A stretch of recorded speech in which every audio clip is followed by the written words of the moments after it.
Welcome to all my dear students. How are you all? I hope you are all fine. Today I will teach about Unit 5 Rani Ki Vav Part 2 in English for Standard 9 including some question answer. વિદ્યાર્થી મિત્રો, આપણે અગાઉના વિડીયોની અંદર આપણે part 1 જોયું. હવે પછી આપણે પાર્ટ 2 જોઈશું. So let's start this unit part 2. Rani ki Vav. There are also some of the rare sculptures of God. Gods એટલે કે દેવોની સ્કલ્પચર્સ એટલે કે શિલ્પકૃતિઓ, રેયર એટલે કે ભાગ્યે, વિરલ અથવા તો વિરલ. There are also અહીંયા દેવોની વિરલ શિલ્પકૃતિઓ આપણને જોવા મળે છે અથવા તો આ રાની કી વાવની અંદર દેવોની વિરલ શિલ્પકૃતિઓ છે. હિયર વન કેન ફાઇન્ડ, અહીં આપણે જોઈ શકીએ છીએ ધ સ્ટેચ્યુ મૂર્તિ ઓફ લોર્ડ બુદ્ધ, ભગવાન બુદ્ધની વિથ 4 હેન્ડ, 4 હાથવાળા અથવા 4 હાથ સાથે ભગવાન બુદ્ધની મૂર્તિ. ધ સ્ટેચ્યુ ઓફ રામ, રામની મૂર્તિ વિથ સ્વોર્ડ એન્ડ શિલ્ડ, ઢાલ, સ્વોર્ડ ઢાલ, શિલ્ડ તલવાર સાથે ભગવાન રામની મૂર્તિ. The statue of sun in form of તપસ્વી, તપસ્વી સમાન સૂર્યની મૂર્તિ. The statue of Shiva with beads in his hand, અને હાથમાં બીડ્સ એટલે કે પારાઓ સાથે શિવની મૂર્તિ. The statue of Parshuram with soft and gentle expression rather having hard and stern look etcetera. એટલે આપણને પરશુરામની મૂર્તિ જોવા મળે છે કેવી કઠોર, હાર્ડ એન્ડ સ્ટર્ન લુક એટલે કઠોર મુખ મુદ્રાને બદલે શાંત અને સૌમ્ય લાગતા એવા પરશુરામની મૂર્તિ આપણને અહીંયા જોવા મળે છે. એટલે ભગવાન બુદ્ધની મૂર્તિ, રામની મૂર્તિ, સૂર્યની મૂર્તિ, શિવની મૂર્તિ, પરશુરામની મૂર્તિ વગેરે પણ આપણને અહીંયા આપણે જોઈ શકીએ છીએ. Some of the structure display contemporary lifestyle, folk tales, animal and human instinct etcetera. Instinct એટલે કે સ્વભાવ, એટલે કે એમાંની કેટલીક શિલ્પકૃતિઓ એ આપણને કન્ટેમ્પોરરી સમકાલીન લાઈફસ્ટાઈલ જીવનશૈલી, ફોક ટેલ્સ લોકકથાઓ, પ્રાણી, એનિમલ એટલે પ્રાણી અને માનવ સ્વભાવ વગેરે પણ આપણને દર્શાવે છે. They reveal artistic vision and unique imagination of the sculpture. એટલે કે જે આ શિલ્પકૃતિઓ છે એ કલા દ્રષ્ટિ અને એક વિશિષ્ટ કલ્પના શક્તિને પ્રગટ કરે છે. એટલે શિલ્પકૃતિઓ આર્ટિસ્ટિક એટલે કે કલા, વિઝન દ્રષ્ટિ, યુનિક એટલે વિશિષ્ટ, ઇમેજિનેશન એટલે કલ્પના શક્તિ પ્રગટ કરે છે. There are nearly 300 statue of apsara, અને લગભગ રાની કી વાવની અંદર 300 સ્ટેચ્યુ મૂર્તિઓ અપ્સરાની છે. ધ સ્કલ્પચર અને જે અપ્સરાની મૂર્તિઓ છે શિલ્પકૃતિઓ એ પ્રેઝન્ટેડ વાસ્ટ રેન્જ, વિશાળ પ્રમાણની અંદર ઓફ ઇમોશન, લાગણી ઇમોશન મનોભાવો and feelings on the faces of the apsara, અપ્સરાના મોં ઉપરના મનોભાવો અને લાગણીઓ વિશાળ પ્રમાણની અંદર રજૂ કરે છે. They display variety of different moods and situation.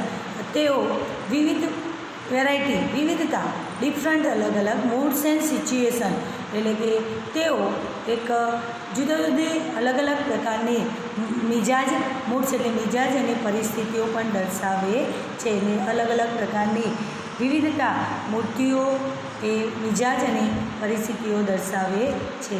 Most of them present Vishnu in his 10 different અવતાર.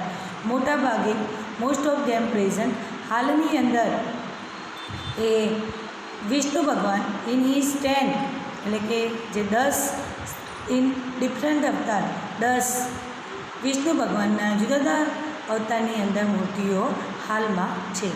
ધ મોસ્ટ એટ્રેક્ટિવ સ્કલ્પચર્સ, અને મુખ્ય જે વિષ્ણુ ભગવાનના 10 અવતાર આપણને બતાવવામાં આવે છે એમાં મુખ્ય આકર્ષક શિલ્પકૃતિઓ આર ધોઝ ઓફ વરા, વામન, નરસિંહ, રામ, કલ્કી એન્ડ મહિષાસુર મર્દિની. આ બધા જ વિષ્ણુ ભગવાનના જુદા જુદા 10 અવતાર છે એ આપણને જોવા મળે છે. The apsaras with 16 different makeup style add to grace of this unmatched structure.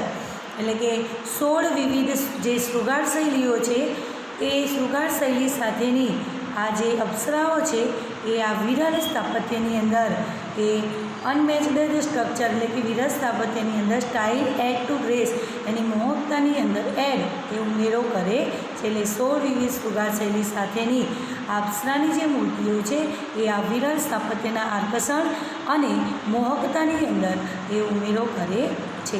The stepwell also focuses on the holiness of water. Water એટલે પાણી, હોલીનેસ એટલે પવિત્રતા, and it's great significance in Indian culture. Indian culture એટલે કે ભારતીય સંસ્કૃતિની ભવ્યતા. એટલે કે જે આ વાવ છે એ પાણીની પવિત્રતા અને ભારતીય સંસ્કૃતિમાં તેના મહત્ત્વ ઉપર ધ્યાન કેન્દ્રિત કરે છે. The vav is the most developed એટલે કે આ વાવ એ ખૂબ જ વિકસિત થયેલી, ઇલેબોરેટ ખૂબ ઝીણવટપૂર્વક રચેલી, એન્ડ ઓર્નામેન્ટેડ એક્ઝામ્પલ એટલે કે ઓર્નામેન્ટેડ અલંકૃત તકતીઓનું ઉદાહરણ, ફોર એક્ઝામ્પલ એટલે કે ઉદાહરણ ઓફ સબમર્જી આર્કિટેક્ચર. કે આ વાવ એ ખૂબ જ વિકસિત એટલે કે પાણીની સપાટીની સબમર્જી આર્કિટેક્ચર એટલે કે પાણીની સપાટીની નીચે એ ખૂબ જ વિકસિત, ઝીણવટપૂર્વક રચેલી અને અલંકૃત તકતીનું એક ઉદાહરણ પૂરું પાડે છે અથવા તો ઉદાહરણ છે. ઇટ સિંગ્સ ગાવામાં આવે છે ધ ગ્લોરી એટલે કે ગૌરવગાથા of development of stepwell in India. ભારતમાં વાવના વિકાસની ખૂબ જ ગૌરવગાથા ગાવામાં આવેલી છે. This vav is a large and complex type of stepwell. આ વાવ છે એ વિશાળ અને કોમ્પ્લેક્સ અટપટી એની રચના છે. આ વાવની રચના ખૂબ જ વિશાળ અને અટપટી છે. It has ornamented panels of structure એટલે કે તે એક શિલ્પકૃતિ અને આ વિશાળ તેમાં શિલ્પકૃતિઓની અલંકૃત આ ઓર્નામેન્ટેડ એટલે કે અલંકૃત પેનલ્સ એટલે તકતીઓ છે. તેમાં શિલ્પકૃતિઓની અલંકૃત તકતીઓ પણ આપણને જોવા મળે છે.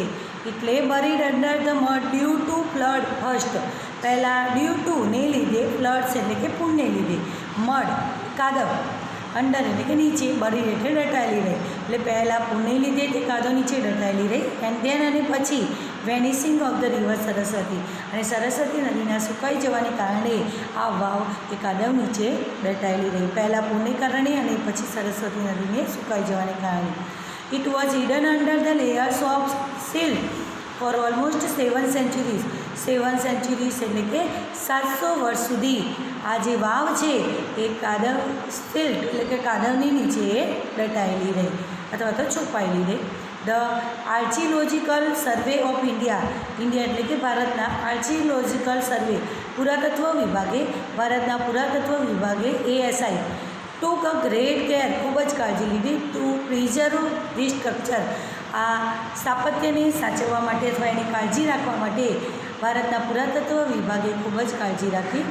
ઇન ફેબ્રુઆરી 2013 એટલે કે લગભગ ફેબ્રુઆરીની 2013ની અંદર આ ASIએ ભારતના પુરાતત્વ વિભાગે નોમિનેટેડ ધીસ વાવ આ વાવને નિમી for the world heritage site વૈશ્વિક સાંસ્કૃતિક સ્થાન ઉપર એને નિમી. With the excellent teamwork, excellent એટલે કે ઉત્તમ, ટીમવર્ક એટલે સહયોગથી, બાય ધ ASIના ઉત્તમ સહયોગથી and state government of Gujarat અને ગુજરાત સરકારના ઉત્તમ એટલે કે સહયોગથી અથવા તો એના ખૂબ જ પ્રયત્નથી એટલે કે ભારતના પુરાતત્વ વિભાગ અને ગુજરાત સરકારના ઉત્તમ સહયોગથી it got recognition by the UNESCO. એને યુનેસ્કો દ્વારા માન્યતા આપવામાં આવી. વિદ્યાર્થી મિત્રો, આપણે આ રાણી કી વાવ એ જોવાલાયક સ્થળ છે એના વિશે આપણે ચર્ચા કરી. અહીં આપણે આપણો પાર્ટ 2 પૂરો કરીશું. So let start this question answer in part 2. What do some of the structure display?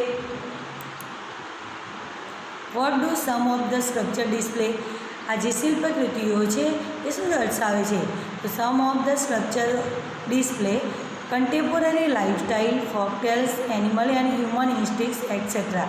એટલે કે જે આ શિલ્પકૃતિઓ છે એ સમકાલીન જીવનશૈલી, લોકકથાઓ, પ્રાણી અને માનવ સ્વભાવ વગેરે પણ દર્શાવે છે. What do the structure reveal? આ જે શિલ્પકૃતિઓ શું પ્રગટ કરે છે? તો the structure reveal artistic vision and unique imagination of the structures. એટલે કે જે આ શિલ્પકૃતિઓ છે એ કલાદ્રષ્ટિ અને વિશિષ્ટ કલ્પના શક્તિને પ્રગટ કરે છે. Which are the most attractive structures, એટલે કે મુખ્ય આકર્ષણ શિલ્પકૃતિઓ કઈ છે? તો ધ મોસ્ટ એટ્રેક્ટિવ સ્ટ્રક્ચર્સ તૈયાર આપેલું છે, આપણે આ મૂક્યું છે ધોઝ ઓફ વરા, વામન, નરસિંહ, રામ, કલ્કી એન્ડ મહિષાસુર મર્દિની. આ બધા જ વિષ્ણુ ભગવાનના 10 અવતારો છે, એના નામ છે ને આપણને અહીંયા મુખ્ય આકર્ષણ શિલ્પકૃતિનું છે. What type of stepwell is the vav, એટલે કે આ વાવની સ્ટેપવેલ એટલે કે એની રચના કેવી છે? ટાઈપ કેવા પ્રકારની આ વાવ છે?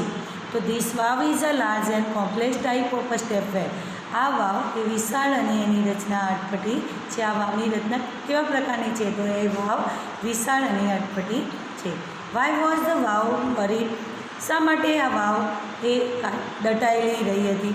તો the vav was buried under mud due to floods and then the vanishing of the river Saraswati, એટલે કે પહેલાં પૂરને કારણે અને પછી સરસ્વતી નદી સુકાઈ જવા વેનિશિંગની સુકાઈ જવાને કારણે આ વાવ એ કાદવ નીચે દટાયેલી રહી.